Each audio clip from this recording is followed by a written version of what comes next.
ঠিক খুলে যেটাই পড়বে বুঝবো যে আজ আমাদের জন্য মা সেটাই বলছে, এইটা ভেবে আমি নিয়ে এসেছি।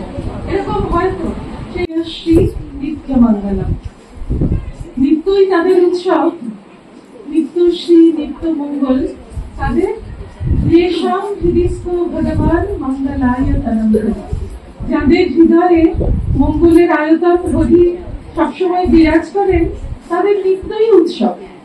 তারপরে আমাদের বড় মহারাজদের, বড় মাতাজিদের কাছে গেলে সবসময় এত আনন্দ, কত কাজের মধ্যে এত মুহ্যমান হয়ে আছি, কিন্তু একটু গিয়ে প্রেসিডেন্ট মাতাজিকে প্রণাম করে এলে উনি হয়তো দুটো কথা বললেন, একটু মাথায় হাত দিলেন, হয়তো বললেন যে অনেকদিন আসনি, কত ভাবছি তোমাদের কথা। ব্যাস, আমাদের মনে হচ্ছে যেন শিলং হইতে একটি ভক্ত আসিয়াছে, সৃষ্টি মায়ের অবতারত্বে নিঃসন্দেহ হইবার জন্য ইনি পণ করেন, 7 বার মাকে স্বপ্নে দর্শন না পাইলে দর্শনে যাইবেন। মায়ের কৃপায় 7 বার পূর্ণ হইয়াছে, 7 বার মাকে স্বপ্নে দর্শন করেছেন, তাই এবার আসিয়াছেন। তিনি অপরাহ্নে বিদায় লইলেন, মাকে প্রণাম করিয়া বলিলেন, মা আসি তবে, আর কি কোনো দরকার আছে? মা বললেন, হ্যাঁ বাবা আছে বইকি, দীক্ষাটা নিয়েই যেও। গুরু রূপে কৃপা করবার যতগুলো পন্থা, তার মধ্যে এটা একটা বিশেষ, যে অন্য অনেক ক্ষেত্রে আমরা দেখি যে মানুষই বারবার দীক্ষা দিতে চাইছে, আর মা কিংবা রাজা মহারাজের ক্ষেত্রে তো আরো বেশি, কিছুতেই দিতে চান না। কিন্তু এইটা একটা বিশেষ ক্ষেত্র যেখানে মা যেচে দীক্ষা দিতে চাইছেন। মা বলছেন যে হ্যাঁ, উনি বলছেন আর কি কোনো দরকার আছে? মা বলছেন হ্যাঁ দরকার আছে, বলবি দীক্ষাটা নিয়েই যেও। ভক্ত বলছেন তা বাগবাজারেই হবে। মা বললেন না বাবা, ওটা হয়েই যাক, আজই না হয় হবে। ভক্ত বলছেন প্রসাদ পেলুম যে। মা বললেন ওতে দোষ হবে না, প্রসাদটা একটা সৃষ্টি ছাড়া জিনিস। জগন্নাথের আজকে ঠাকুর বলতেন না যে রোজ সকালে খাবে, খেলে ভক্তি হয়। আবার মায়ের আর একটা তিথি পুজোর দিনের কথা আছে, যে কেউ কেউ সকালবেলা এসে মায়ের প্রসাদ খেয়েছেন নাকি, ফল প্রসাদ, ঠাকুরের ফল প্রসাদ পাওয়ার পরে দীক্ষা নেওয়ার কথা। তখন কেউ কোনো ভক্তরা বললেন যে ওরা তো প্রসাদ পেয়েছে, ওরা আবার দীক্ষা নেবে কি? তখন মা বললেন, সে কি, এরা তো প্রসাদ পেয়েছে, খেলো কখন? প্রসাদটা খাবারের মধ্যে নয়, প্রসাদটা একটা বিশেষ জিনিস। আর প্রসাদ নিয়ে ওরকম সব আছে যে কেউ কেউ বলেন না যে নাস্তিকরা বিশেষ করে, যে ঠাকুর যদি খান তাহলে সেটা যেমনই আছে তেমনই থাকে, কি করে কমে না গায়। তাই তো বলা হচ্ছে যে ভগবান আমাদের মতন খান না। আমরা যেমন স্থূল জিনিসটা খাই, তার যেমন সূক্ষ্ম ভাগ থাকে, প্রত্যেকটা জিনিসেরই সূক্ষ্ম থাকে।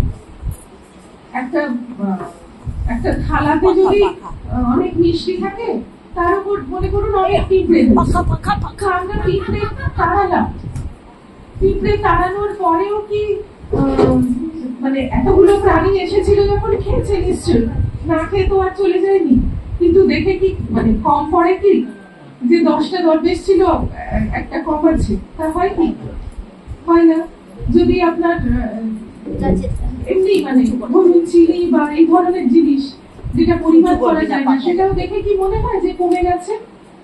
মনে তো হয় না। অথচ এতগুলো প্রাণী এসেছে, মনে করুন ডেউ পিঁপড়ে কত গ্রামের দিকের দোকানে বিশেষ করে থাকে, তো সে তো সন্দেশের থালায় ঘুরে বেড়াচ্ছে, কত নিশ্চয়ই তারা কিছু খেয়েছে, তো নিশ্চয়ই, তাহলে কমে না কেন, কিসের জন্য? ওই জন্যই যে প্রাণীরা পর্যন্ত এত অল্প অল্প খায় বলে যে ধরাই পড়ে না। সেই রকম ভগবান যখন খান, তখন খুব সূক্ষ্ম অংশটা তিনি গ্রহণ করেন। ওই অত সূক্ষ্মটা নেন বলে আমাদের স্থূল চোখ সেটা ধরতে পারে না। কিন্তু ওই প্রসাদের মধ্যে প্রসাদ গুণ যা হওয়ার চলে এসেছে, ঠাকুর ওটা থেকে নিয়ে নিয়েছেন, তার সারাংশটা গ্রহণ করে নিয়েছেন। আর মায়ের একটা কথা আছে যে তার চোখের ভেতর থেকে একটা রশ্মি বেরিয়ে এসে সব দেখে, আর তার অমৃত স্পর্শে আবার সব পূর্ণ হয়ে যায়। তিনি কোনো কিছুকে কম করেন না, বরং যেখানে যেখানে কম থাকে সেটা পূর্ণ করে দেন। প্রসাদে আমরা মানুষ রান্না করেছেন, তো এই যে মানুষের স্পর্শ দোষ তো একটা না একটা কিছু হয়েইছে, যে রান্না করেছে সে তো আর ব্রহ্মজ্ঞ নয়। তৎসত্ত্বেও ভগবান যখন স্পর্শ করলেন যে তুমি এসেছো, তুমি আমাকে দিয়েছো, এই ভালোবাসাটা ভগবানের মধ্যে আছে, তিনি প্রেমময়। এই প্রেম নিয়ে যখন তিনি স্পর্শ করছেন তখন তার সব দোষ কেটে যাচ্ছে। এই জন্য বলে প্রসাদে কোনো দোষ নেই, প্রসাদে আর হরিতে কোনো প্রভেদ নেই, মা বলছেন না। তারপর ওই সমস্ত কথা আছে না, যে কি একটা বলতে গেলাম, ভালো কথা মনে এসেছিল, হরিতে আর প্রসাদে কোনো প্রভেদ নেই। আরেকটা মানে এই প্রসাদকে এরা এই জন্য এত গুরুত্ব দিয়েছেন। এমনকি মা যখন কোঠারে ছিলেন সেই সময় না ওই সবাইকে এরকম খ্রিস্টান করে দিচ্ছে। তখন ওই দেবেন্দ্রনাথ বন্দ্যোপাধ্যায় বলে মানে ব্রাহ্মণের ছেলে, তিনি কোনো কারণে খ্রিস্টান হয়ে গিয়েছিলেন। সেদিন সরস্বতী পুজো ছিল, মা তাদেরকে কিন্তু প্রসাদ খাইয়ে বলেছিলেন কিছু খেতে হবে না, প্রসাদ খাইয়ে ওদেরকে আবার হিন্দু ধর্মে ফিরিয়ে নিয়ে আসা যায়। সেইটা প্রায়শ্চিত্তটাই, প্রসাদ খাওয়াটাই যেন প্রায়শ্চিত্ত হয়ে গেল, মানে প্রসাদের এত গুণ। আর ঠিক যেমন প্রসাদের তার অপোজিটটা হচ্ছে শ্রাদ্ধের অন্ন খাওয়া, যার জন্য ওই পুরীতে চৈতন্যদেব যখন সমাধিস্থ হয়ে ছিলেন, তাকে জাল ফেলে জেলে ধরে দিল। চৈতন্যদেবের স্পর্শে সে তো ভাবে হাসছে, কাঁদছে, নাচছে, গাইছে, সবাই ভাবছে তাকে ভূতে পেয়েছে। কিন্তু তাকে কি করে স্বাভাবিক এসে ফিরিয়ে আনলেন? চৈতন্যদেবের পার্শ্বদেরা যখন বুঝতে পারলেন যে চৈতন্যদেবকে স্পর্শ করে ছোট্ট আঘাত তার মানে ধারণ করতে পারে, সেই জন্য এরকম করছে, তারা শ্রাদ্ধের অন্ন খাওয়ালেন ওকে, তাতে সে আবার আগের মতন হয়ে গেল। হ্যাঁ, মানে ওই যে মহাভাব সেইটা কিন্তু কমে গেল, অনেক নিচে তার মনটা, স্বাভাবিক অবস্থায় তার মনটা চলে এলো। শুধুমাত্র ওই খাওয়াতে এতটাই। সবসময় আমরা যদি প্রসাদ নাও জোগাড় করা সম্ভব হয়, আমরা যদি মনে মনেও ভগবানকে নিবেদন করে যাই, একটা জলও আপনি যখন খাচ্ছেন, ঠাকুর তুমি খাও, মা তুমি খাও, তারপরে আমি খাচ্ছি, তাহলেও অনেকটা কাজ হয়। মানে আমরা যেহেতু নিবেদন করছি অন্তর থেকে, সেটা কিন্তু ভগবানের প্রসাদ হয়ে যায়। আর সত্যি সত্যি তিনি খান, সেই মানে নিবেদন করলেই আমরা কতটা মন থেকে, কতটা আন্তরিক ভাবে করছি। এই গল্প কেন বলছি, এই ঘটনাগুলো আপনাদেরকে আমি কতবার বলেছি, তবু বলতে ভালো লাগে, আবার বলছি। ওই আমাদের জন্মাষ্টমীর দিন, রামনবমীর দিন ও জন্মাষ্টমীর দিনও ঠাকুরকে গর্ভমন্দির ভজন হয়ে গেল, তারপরে বন্ধ করে ঠাকুরকে ভোগ দেওয়া হয়। যেমন কৃষ্ণ খেতেন ক্ষীর সর্বমিছ ছানা মাখন মিছরি, আমাদের এই মঠে তৈরি করে। তো এক বছর যে মাতাজি পুজো করছিলেন, তিনি দর্শন করছেন যে এই জন্মাষ্টমীর দিন একই সব গর্ভমন্দির বন্ধ করে ভোগ দেওয়া হয়েছে। তখন ঠাকুরের ছবি থেকে ছোট্ট বালগোপাল নড়ে চড়ে লাফিয়ে আসে, নামলো বেদি থেকে বেঁধেতে, তারপরে সে ঘুরে বেড়াচ্ছে, আর যতটা খাচ্ছে তার থেকে বেশি ছড়াচ্ছে, হাতে করে নিয়ে মেঝেতে মাখাচ্ছে। আর উনি ভাবছেন যে এরকম ভাবে মেঝে পুরো মাখনে ভর্তি হয়ে গেল, ওরা কি ভাববে যে আমি ভালো করে খাওয়াতে পারিনি, মানে আমাকে ওরা কি বলবে, এটা ভেবে উনি যেমন আনন্দ হচ্ছে তাকিয়ে দেখছেন, তেমনি একটু ভয়ও পাচ্ছেন। তারপরে যখন শেষ হয়ে গেল, ভোগ তো শেষ হয়ে গেলে একটা ছোট্ট ঘন্টা আছে, ওটা বাজিয়ে দেন। তখন ওই ঠাকুর ঘরের যে ব্রহ্মচারীরা পালা করে তো সবাই কাজ করে, বুঝতে পারে, ওরা উঠে এসে প্রসাদ নামিয়ে দেয়, মুছে দেয়, আসন তুলে দেয়, এইসব। তো এরকম যখন আসন ওরা যখন এসেছে, উনি দেখছেন যে মানে ওরা যখন খাওয়ানো হয়ে গেছে, সেই বালগোপাল আবার লাফিয়ে ঠাকুরের ছবিতে মিশে গেল। আর ওরা যখন প্রসাদ নামাতে এসেছে, তখন মাতাজি দেখছেন যে ওদের কারোরই কিছু মনে হচ্ছে না, ওরা নির্বিকার মুখে যেমন আসন তুলে নিল, প্রসাদের থালা তুলে নিল, মেঝে মুছলো। তখন উনি বুঝতে পারলেন যে ওরা কিছু বুঝতে পারেনি, ওরা কিছু দেখতে পায়নি। কিন্তু সেই যে দর্শন করলেন, তার থেকে মানে ওনার মনটা এমন হয়ে গেছে যে চোখ থেকে কেবল জল পড়েই যাচ্ছে 2-3 দিন। আমরা যার কাছে শুনেছি, যে মাতাজির কাছে, তার এখন শরীর চলে গেছে, তিনি ওনার থেকেও বড় ছিলেন। তো উনি আবার উনি যে বাড়িতে থাকতেন, ইনি সেই বাড়িতে থাকতেন। সেই মাতাজি জিজ্ঞাসা করছেন যে তোমার কি হয়েছে, কেউ কি তোমাকে কিছু বলেছে, কোনো কাজে ভুল হয়েছিল বলে কেউ কি বকেছে? আমি তোমাকে বেশ কয়েকদিন দেখছি তুমি শুধু কাঁদছো। তখন উনি বললেন যে আমি কেউ কিছু বলেনি। উনি তখন ওটা বললেন মাতাজিকে যে এইরকম হয়েছে, সেই থেকে আমি আর মানে চোখের জল থামাতে পারছি না।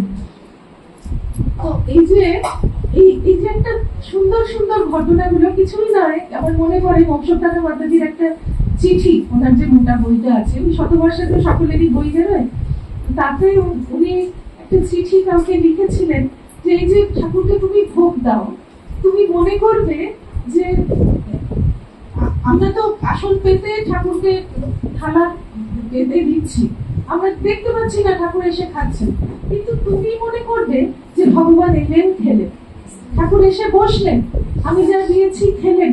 এটা তুমি ভাববে, ভাবতে ভাবতে দেখবে একদিন ওই কল্পনাটা সত্য হয়ে যাবে।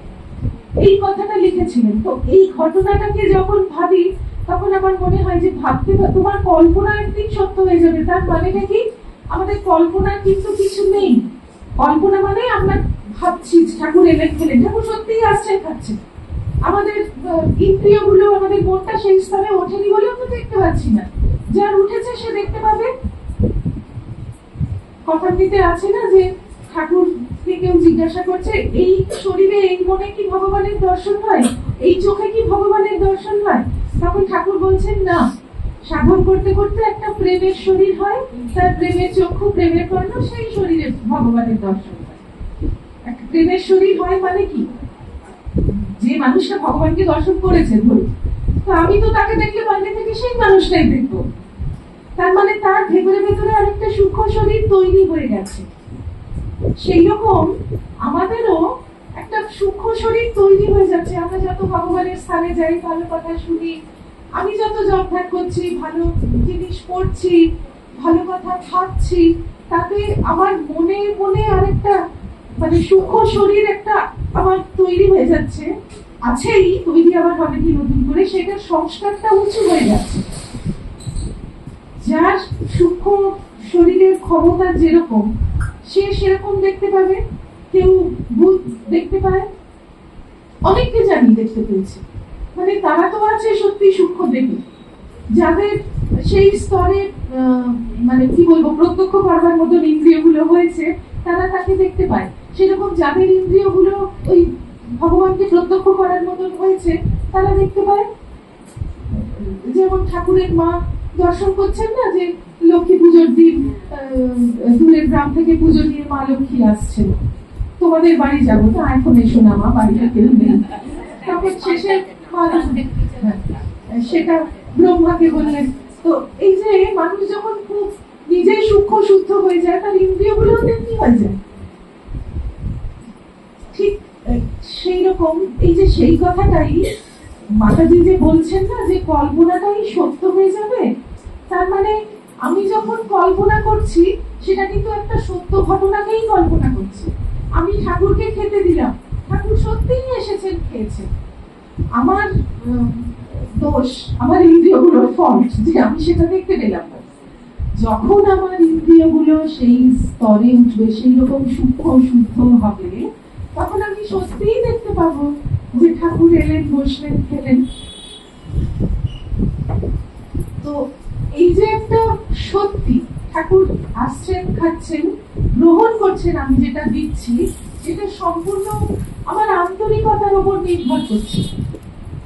আমি যতটা আন্তরিক হব, ঠাকুর আমার মনের মধ্যে কি আছে ঠাকুর সেটা ধরতে পারবেন, সেটা বুঝে ঠাকুর আসবেন। কেউ যদি অনেক মানে অনেক দামি দামি জিনিস দিল, অনেক আড়ম্বর, কিন্তু যদি মন থেকে তার না সেই ভালোবাসাটা থাকে, তাহলে ঠাকুর কতটা গ্রহণ করবেন আমি জানি।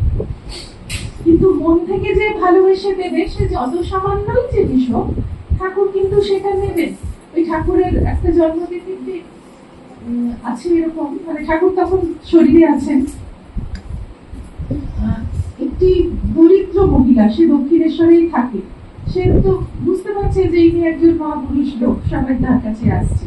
তো তার জন্য সে কতগুলো রসগোল্লা এনেছে, 4টে না কটা, আমি ভুলে গেছি এখন সংখ্যাটা। সে রসগোল্লাটা এনে ওখানে ঠাকুরদের সেদিন জন্মতিথি তো পালিত হচ্ছে, সব ভক্তরা এসেছে কলকাতা থেকে, সেটা রবিবার থেকে সেটা করা হয়েছিল। তো এত ভিড় ওখানে, এত কীর্তন হচ্ছে, এত আনন্দ, সে আর ভয়ে ওখানে যেতেই পারেনি। মানে ভদ্রলোকেরা সবাই এসেছেন, ও সে সামান্য মানুষ, অত্যন্ত গরিব মহিলা, বড় লোক দেখলে এমনি ভয় পায়, ঠাকুরের ঘরেই ঢুকতে পারছে না। নহবতের কাছে গিয়ে সে দাঁড়িয়ে আছে আর মাকে বলছে যে এইটা এনেছি। তখন মায়ের কাছেও তো সব মেয়ে ভক্তেরা আছেন, সেদিন অনেকেই এসেছেন, তারা সবাই বলছেন এখন তুমি এলে, ঠাকুর তো সকাল থেকে কত খাবার খেয়ে নিয়েছেন, এখন আর আজকের মতো আর উনি খাবেন না। তখন এইটা শুনে তার খুব মন খারাপ হয়ে গেছে, সে মুখ শুকনো করে দরজার কাছে দাঁড়িয়ে আছে, নহবতে দাঁড়িয়ে আছে দরজার কাছে। আর ঠাকুর ঘর থেকে কিসের একটা প্রেরণায় ছুটে চলে এলেন নহবতে, তার হাত থেকে কেড়ে দিলেন সেই রসগোল্লার পাত্রটা, এবং ওই এমন ভাবে খেলেন, আমি ভুলে গেছি, পুঁথিতেও এই ঘটনাটা আছে, মানে কি কথাটা বলা আছে আমি ভুলে গেছি, যে এমন করে খেলেন যেন সারাদিন তার খাওয়া হয়নি। এই প্রত্যেকটা রসগোল্লা উনি খেলেন। ভগবান মন দেখেন, আমি কি দিচ্ছি সেটা তিনি দেখেন না। বিদুরের খেলেন, খুদ খেলে, দুর্যোধনের ভালো ভালো খাবার খেলে, কলার খোসাটা দিয়েছিল না বিদুরের, বহু ভুল করে ওই খোসাটাই তো খেলেন কলাটাকে ছেড়ে। তো ভগবান কিন্তু ভাবগ্রাহী, ভাবগ্রাহী জনার্দন। একটা খুব সুন্দর শ্লোক আছে, যে যে ব্যাকরণ ট্যাকরণ পড়েছে আর মনে রেখেছে সে বলবে বিষ্ণবে। রস্যকারান্ত পুংলিঙ্গ শব্দ, তার চতুর্থী এক বছরে বিষ্ণবে হয়, বিষ্ণবে নমঃ। আর যে পড়েছে তো নিশ্চয়ই, কিন্তু মনে রাখেনি, সে তো নরের মতন রূপ করবে, সে বলবে বিষ্ণায় নমঃ। মূর্খ বদতি বিষ্ণায়, জ্ঞানী বদতি বিষ্ণবে, দ্বয়োরেব সমান পুণ্যম ভাবগ্রাহী জনার্দন। দুজনেরই সমান পুণ্য যদি ঠিক ভাব নিয়ে করে। ভগবান ভাবটা দেখেন। তুমি কৃষ্ণায় নম বললে বলে তিনি রাগ করে বলবেন না যে দূর ভয়, এই ব্যাকরণ ভুলে গেছে, ভগবানের কাছে এইসব নেই। তো এই প্রসাদ নিয়ে বলতে গিয়ে এতগুলো কথা হলো। মা বলছেন যে ওতে দোষ হবে না, দিয়ে তারপরে কিন্তু মা কৃপা করে সে ছেলেকে দীক্ষা দিলেন। এটি হচ্ছে কৃপা। ভগবানের কৃপা যখন আসে তখন সেটা কিন্তু মানে অনেক রকম দিক, সেটা হচ্ছে কোনো সময় বাঁচে না। তুমি খেয়েছো, তুমি স্নান করোনি, এই মায়ের কথার মধ্যেই আছে যে একজনের জ্বর হয়েছিল, যে স্নানটা না করেই গেছে, দীক্ষা হবে বলে ভাবেও নি। তো সে মা যখন বলছেন দীক্ষা দেব, তিনি বলছেন যে মা আমার স্নান হয়নি, সকালে খেয়েওছি। মা বলছেন ওতে কিছু হবে না, হাত মুখ ভালো করে ধুয়ে এসো, আমার কলে গিয়ে, আমার কল ঘরে গিয়ে একটু মাথায় জল ছিটিয়ে নাও, কলের জল ছিটিয়ে নাও, তাহলেই হবে। তুমি তোমার মনটাকে আমি নেব, এটা ভগবানের ভাব। সেই মনটা যেখানেই থাকুক, কেয়া ফুল কত কাঁটার মধ্যে সে ফোটে, কিন্তু ফুলটি ঠিক ফুল। আর কোনো সময় বাঁচেন না, আর কোনো এই সময় বাঁচেন না বলতে গিয়ে কালাকাল কোনো গুরু কখনো মনে হয় না। একটা কথা মনে আসছে, এটাও আমি একজন মাতাজির কাছে শুনেছি। সেই মাতাজি যখন ছোট, তার বাড়ি ছিল বেলুর মঠের কাছাকাছি। উনি খুবই ছোট, মাতাজির তখন 3-4 বছর বয়স। তার বাবা মা খুব ভক্ত, বাবা সবসময় বেলুর মঠে থাকেন, মানে বেলুর মঠে যান আসে। তখন বিশুদ্ধানন্দজি প্রেসিডেন্ট, ভাইস প্রেসিডেন্ট, তারপরে প্রেসিডেন্ট হলেন।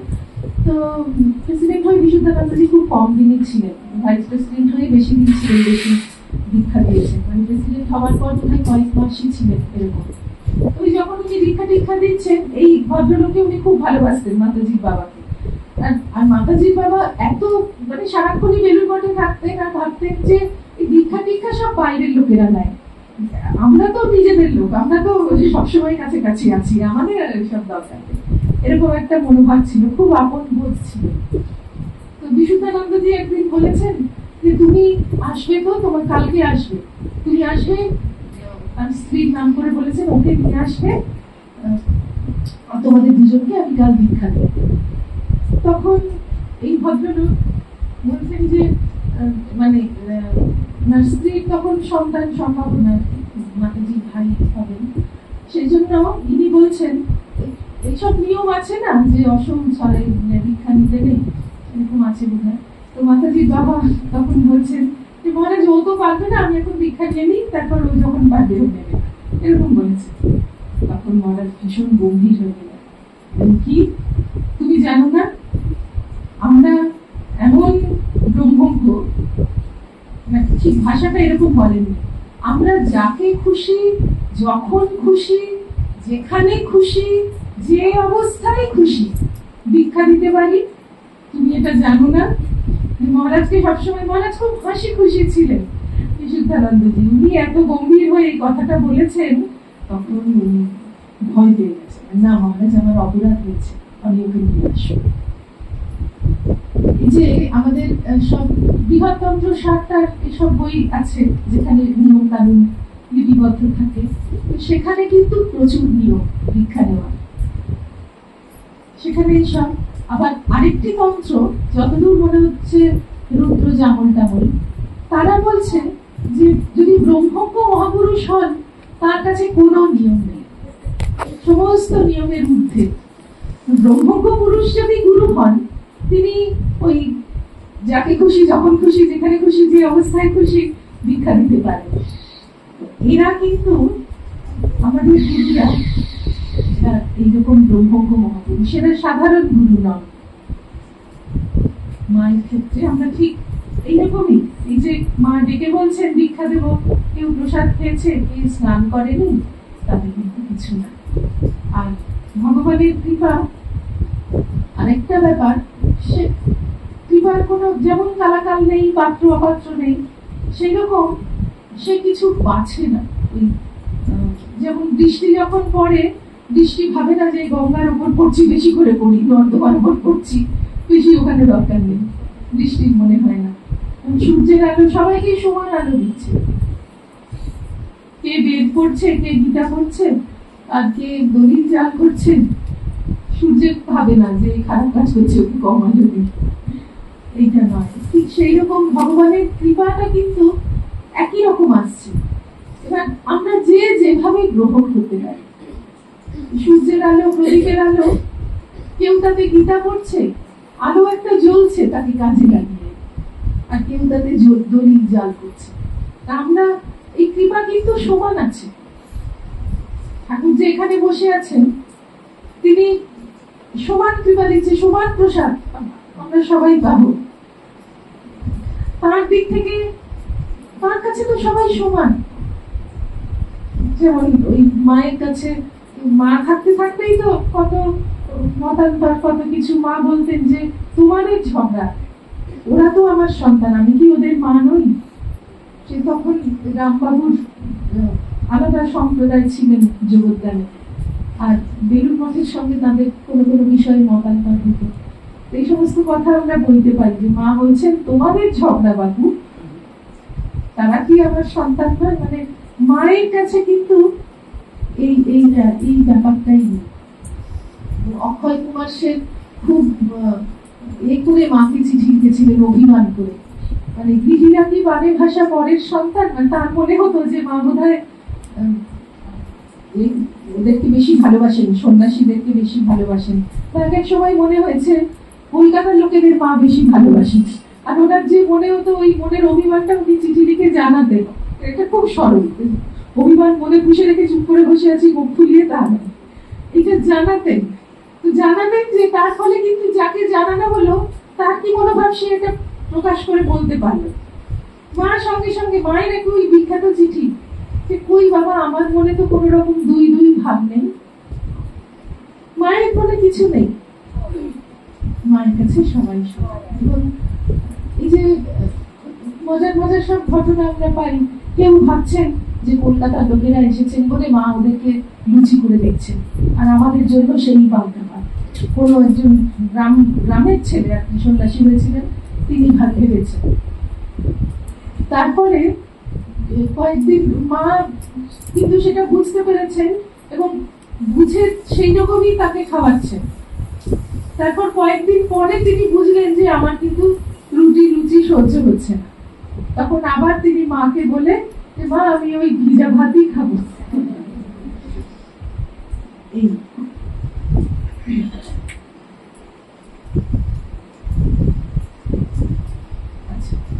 তারপরের ঘটনা,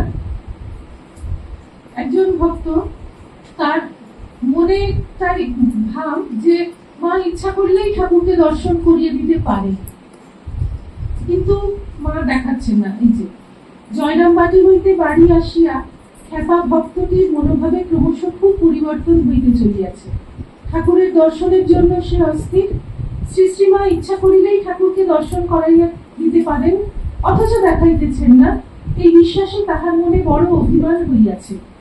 অত্যন্ত বিরক্ত ভাবেই সে পুনরায় জয়রামবাটি গিয়া মাকে বলিল, মা, ঠাকুরকে দেখা দিলা? মা স্নেহমাখা স্বরে বলিলেন, হবে বাবা, কেন ব্যস্ত হচ্ছ? তাহার আর সহ্য হইল না। ক্রুদ্ধ হইয়া বলিল, কেবল ফাঁকি দিচ্ছ? এই নাও তোমার জপের মালা, আমি আর কিছু চাই না। এবং জপের মালা মায়ের দিকে ছুড়িয়া দিল। মা বলিলেন, আচ্ছা থাক, ঠাকুরের ছেলে হয়ে থাক। সে কিন্তু আর অপেক্ষা করিল না, চলিয়া গেল।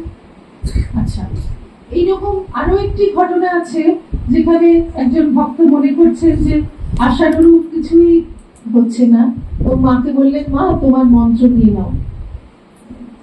তখন কিন্তু ওই মায়ের সেই বিখ্যাত কথা, মানে মা ভেবেছিলেন যে মা তার হয়েই জপ করবেন, সেইটা ভেবে মা বলেছিলেন, ঠিক আছে বাবা, তোমাকে আর জপ করতে হবে না।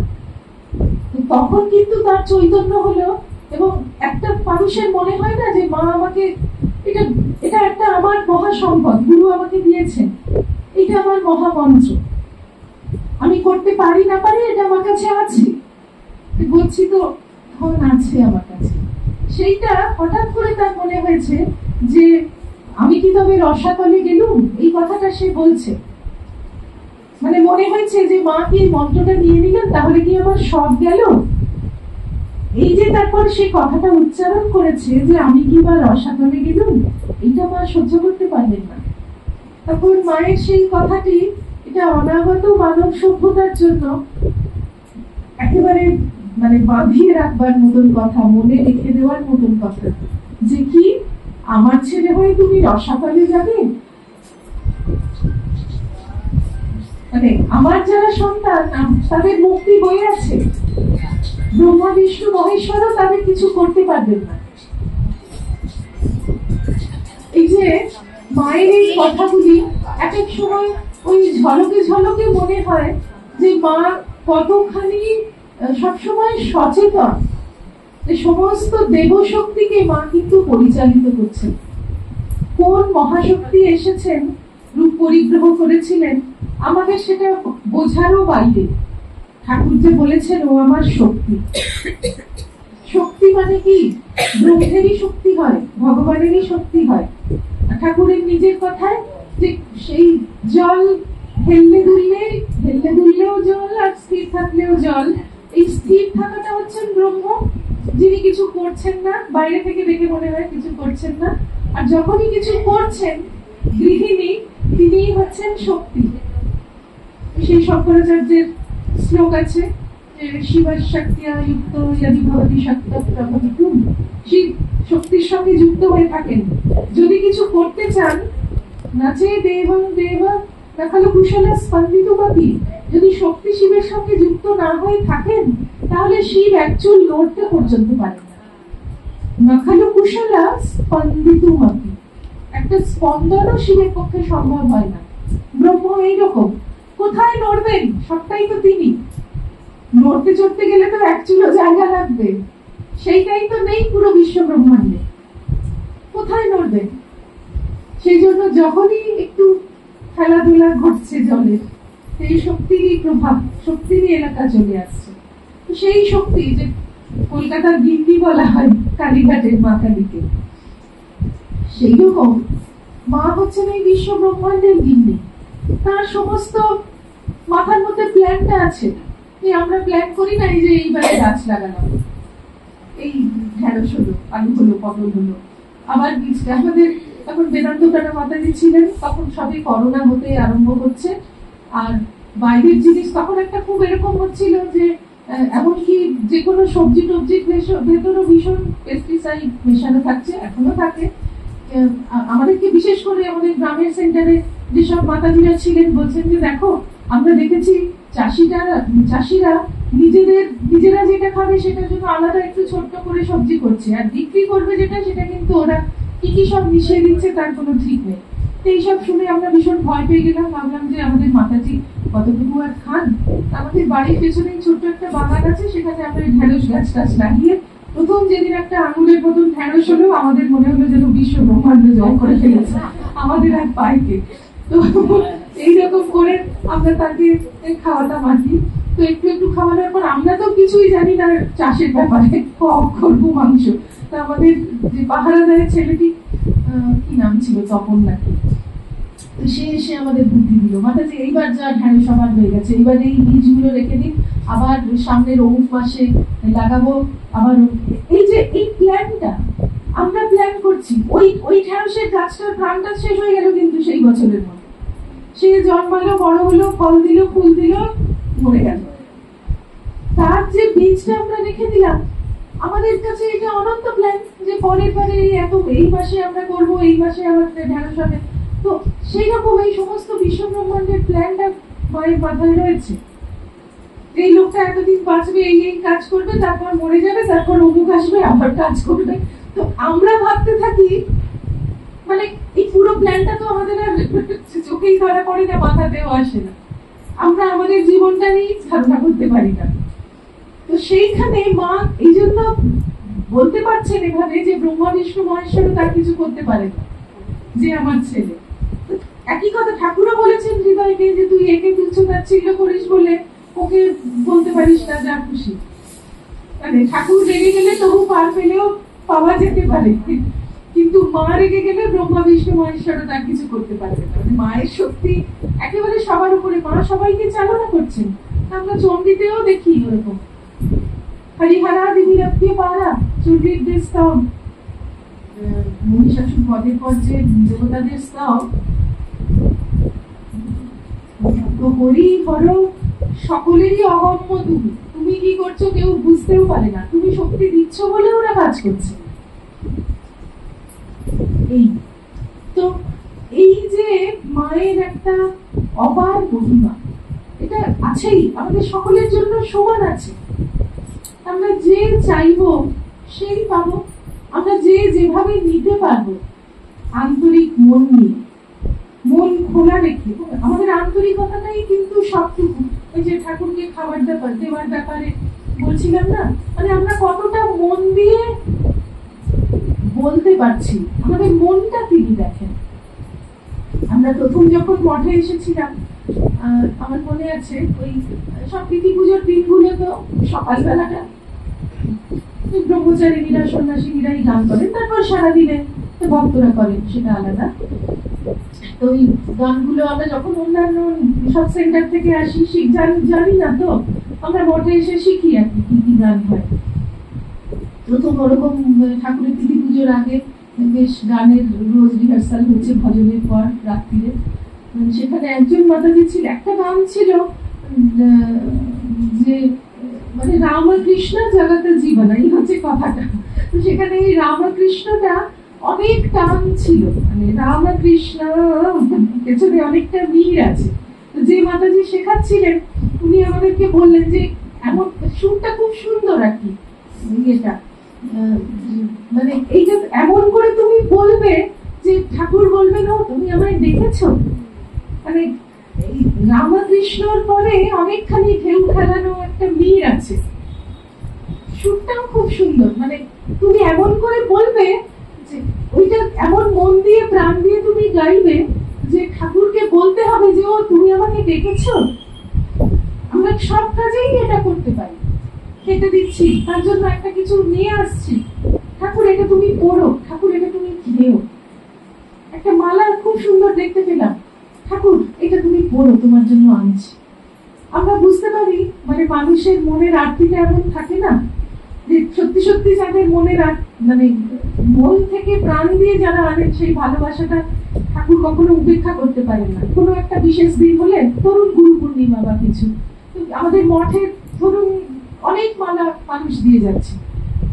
আমাদের গর্ভ মন্দিরে তো আর সেটা করানো হবে না, সে তো যা করা হবে সেই মালা অর্ডার দিয়ে করানো হয়েছে, যা দেওয়া হচ্ছে তা তো আর করানো হচ্ছে না।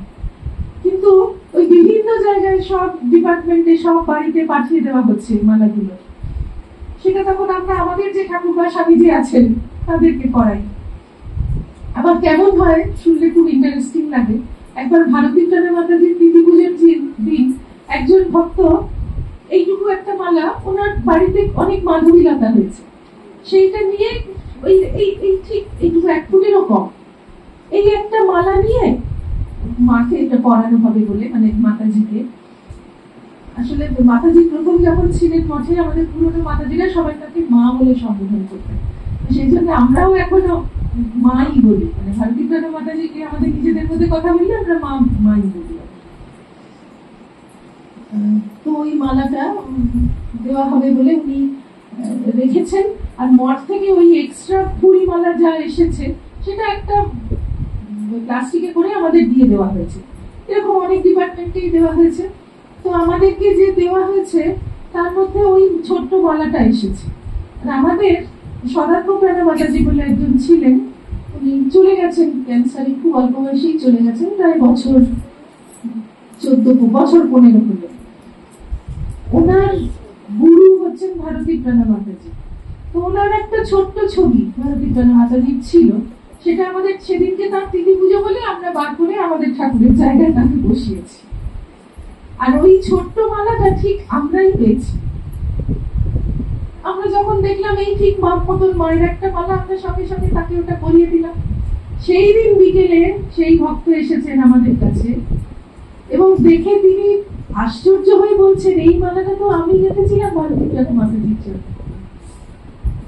মানে ভাবুন, সত্যি সত্যি মাতাজি সেটা মিলে, মানে কোত্থেকে যে কি কি, মানে কত অসম্ভব ব্যাপার এটা আমি আপনাদের কোথায় বলে বোঝাতে পারছি না।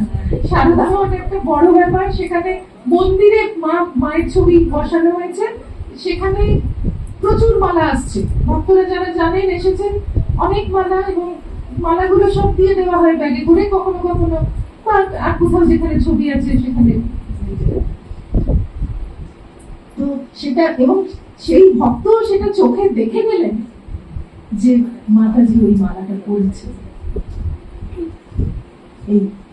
এইরকম হয়, আমাদের আন্তরিকতাটুকু ভগবান কিন্তু নেবে। কাজে যে কোনো ব্যাপারে, যে কোনো ইয়েতে এই আমাদের মন প্রাণটা যেন আমরা দিতে পারি। সেটা আমরা একটা কাপড় কিনে দিচ্ছি, একটা মালা দিচ্ছি, একটা খাবার দিচ্ছি, কিছুই দিতে না পারি, জব করছি। ঠাকুর কথা বলতে বলছেন না যে খোল মেশানো গপ গপ করে খায়। কেন খায়? মানে জাপ তাকে এমনি রোজ দেওয়া হয়, খোলটা একটা ভালো খাবার গরুর পক্ষে, সেইটা মাখানো থাকলে গরু গপ গপ করে খায়। আমাদের ভক্তিটা ওই খোলের মতন, আমরা যাই করি, আমরা যদি ওই খোলটা মিশিয়ে দিই তাহলে কিন্তু ঠাকুর সেটা নিয়ে নেবেন। আমি কিছুই করতে পারছি না, আমি শুধু জপ করছি, তাতেও হবে। ওটাই ঠাকুরের খাদ্য। ঠাকুর কি বাইরে থেকে খান? ঠাকুর তো ভেতর থেকে খান, অন্তর থেকে খান। কাজেই এই ভক্তিটা তৈরি করাই আমাদের আসল। ভক্তি মানে ব্যাকুলতা, আন্তরিকতা। আর আন্তরিকতা সম্পর্কে একটা গুরুত্বপূর্ণ কথা বলা আছে, হয়েছে আমাদের শাস্ত্রে, যে ঠিক যেমন ঠাকুর বলছেন, তুমি যত পূর্ব দিকে যাবে পশ্চিম দিকটা তো পিছনে পড়ে যাবে। তোমাকে চেষ্টা করে বলতে হবে না যে এই পশ্চিমটা ছাড়লাম, পশ্চিমটা ছাড়লাম। এই একই কথা বৈরাগ্য সম্পর্কে আর ঠাকুরের উপর ভালোবাসার সম্পর্কে।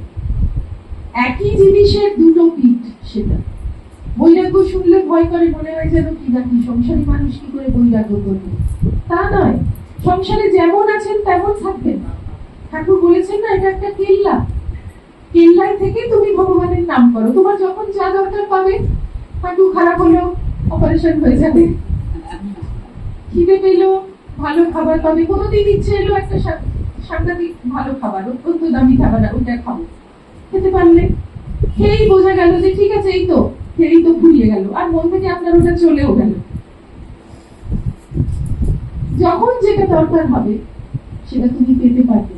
এটা কেল্লা, এটা রামকৃষ্ণ বিবেকানন্দ খাবার দলনের এটা একটা বৈশিষ্ট্য যে যা আছে সেটাকেই আমি স্বীকার করে নিয়ে তার অ্যাডভান্টেজটা নিয়ে আমি আমার জীবনটাকে এগিয়ে নিয়ে যাব।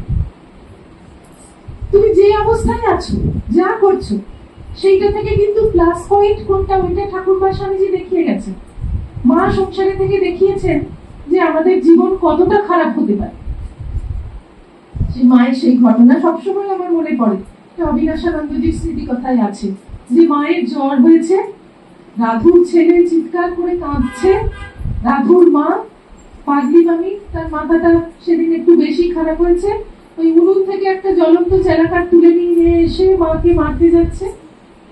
আর তারই মধ্যে গ্রামের কয়েকটা বুড়ি নিজেদের মধ্যে ঝগড়া করে এসে মায়ের কাছে মীমাংসার জন্য এসেছে। তারা যেহেতু গন্ডগোল করছে, রাধুর মাথাটাও খারাপ হয়ে যাচ্ছে, রাধু চিৎকার করে মাকে গালাগাল দিচ্ছে এবং বলছে যে তুমি এদের প্রশ্রয় দিচ্ছ। এই এতগুলো জিনিস একসঙ্গে ঘটছে, আর মা কিন্তু নির্বিকার। শুধু নির্বিকার নয়, শান্ত এবং মিষ্টি। মা বলছেন রাধি মিষ্টি কথা বল, মিষ্টি কথা বল। এইগুলো আমাদের শিক্ষার জন্য। তো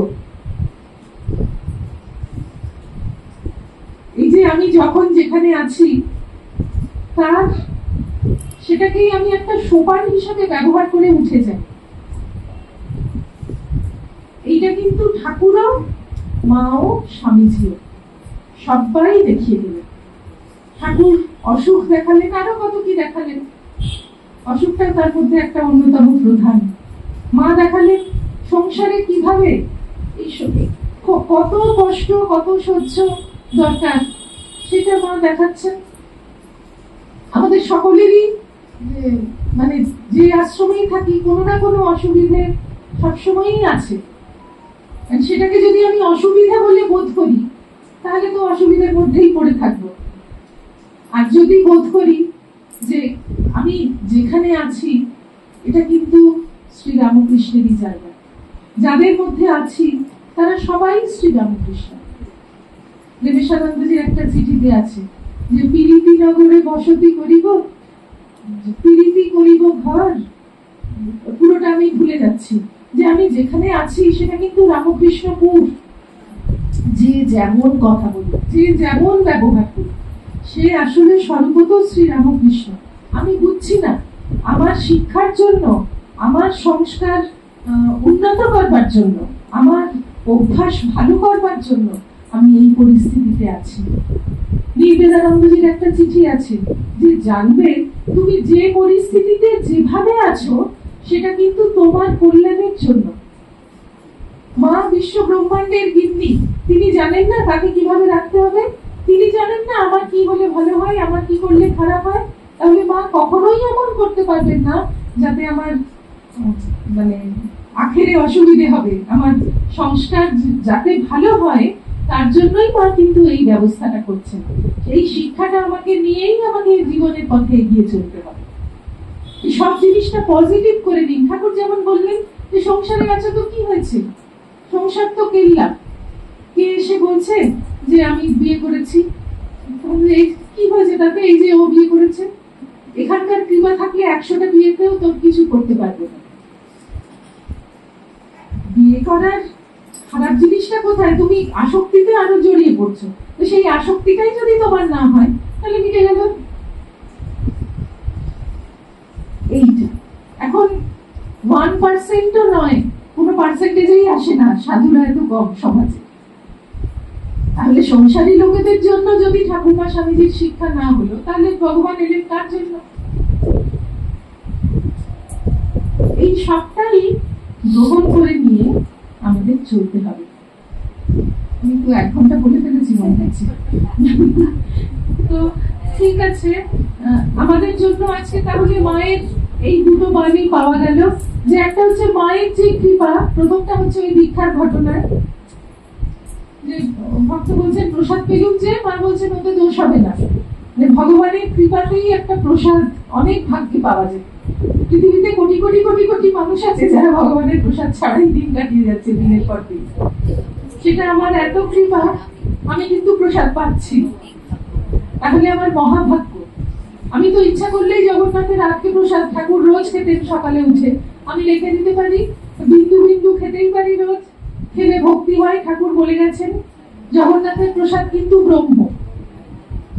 ঠাকুর ব্রহ্ম বলেছেন না, বৃন্দাবনের রজ ধুলো নয়, আরেকটা কি যেন গঙ্গা জল ব্রহ্মবাড়ি, গঙ্গা জল সাধারণ জল নয়, আর জগন্নাথের প্রসাদ সাধারণ জিনিস নয়। এই তিনটেই হচ্ছে সাক্ষাৎ ব্রহ্মস্বরূপ, এটা ঠাকুর বলে গেছেন।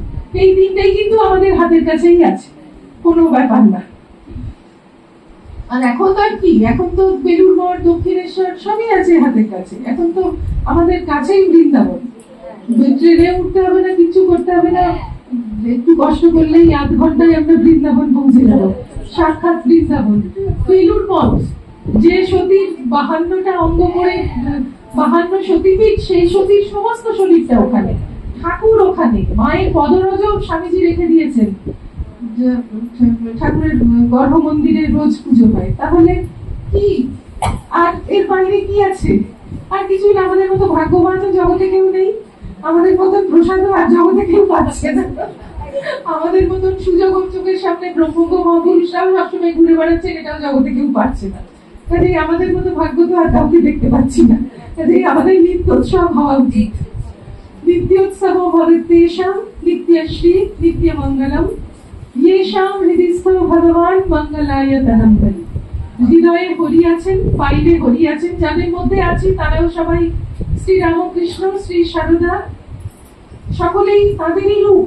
আমি বুঝতে পারছি না, কেননা আমার ইন্দ্রিয় মন সেই স্তরে ওঠেনি, কিন্তু আসলে তো তাই। সেইটা ধরে যদি আমি প্র্যাকটিস করতে থাকি, স্বামীজি যেটা বলে গেছেন শিবজ্ঞানে জীব সেবা, সেটা কিন্তু এইটাই। জীব সেবা মানে যে অমনি লরি লরি জিনিস কিনে কোথায় বন্যা হয়েছে, তাহলে আমার শিবজ্ঞানে জীব সেবার জন্য সবসময় কাউকে না কাউকে দুর্গত হতে হবে, তা কেন? আমি যার সঙ্গে আছি, যার পাশে আছি, তাকে দুটো ভালো কথা বলি, তাকে সুন্দর একটু চা করে দিলাম, তুমি একটু চা খাবে, তুমি একটু এটা খাবে, সে যা খেতে ভালোবাসে, ভালো কথা শুনতে ভালোবাসে, দুটো জিনিস পড়ে শোনালাম, এটাই তার সেবা। এবং যাকে করছি সে শিব, সে ঠাকুর, সে মা, আমি বুঝতে পারছি না, আমি ভগবান বলতে তার সেবা করছি। আমি যে দুটো কথা পড়ে শোনাচ্ছি, আমি যে দুটো ভালো কথা তাকে ফোন করে 5 মিনিট বলছি, সে ঠাকুর, আমি এইটুকু করে তাকে সেবা করছি। সে হয়তো অর্থ সামর্থ্যে আমার চেয়ে অনেক বড়, আমি তাকে পার্থিব কিছু জিনিস দিয়ে সাহায্য করতে পারি না, কিন্তু দুটো ভালো কথা বললাম, এটাই আমার দিক থেকে তার সেবা। এই তো স্বামীজি ধর্মটাকেও কত সোজা করে দিয়ে গেছে। এই ঠাকুর বা স্বামীজি আমাদের আশ্রয় দিয়েছেন, তাদের পতাকার তলায় আমরা আছি, আর আমাদের কিছুই চাই না। তারা কৃপা করে তাদের ভাব দিয়ে, তাদের ভাব মানে ফ্লোয়িং, মহাপুরুষ মহারাজ বলতেন না, কেউ আশীর্বাদ চাইতে এলে বলতেন যে ফ্লোয়িং ফ্লোয়িং ফ্লোয়িং, বয়েই চলেছে, শুধু ধরে নাও, শুধু পাল তুলে দাও, রাজা মহারাজ বলতেন। তো এই পালটা যেন তুলতে পারি, তাদের আদর্শ, তাদের ভাব যেন মনন করতে পারি, আছেই, আমরা বই পড়ছি, শুনছি সবই, কিন্তু প্রাণে প্রাণে বুঝতে পারি আর অভ্যাস করতে পারি। আর তারা আমাদের কৃপা করুন, তাদের চরণ ধরে যেন যখনই ডাকবেন চলে যেতে পারি, এর বেশি আর কিছু চাই না। জয় মা।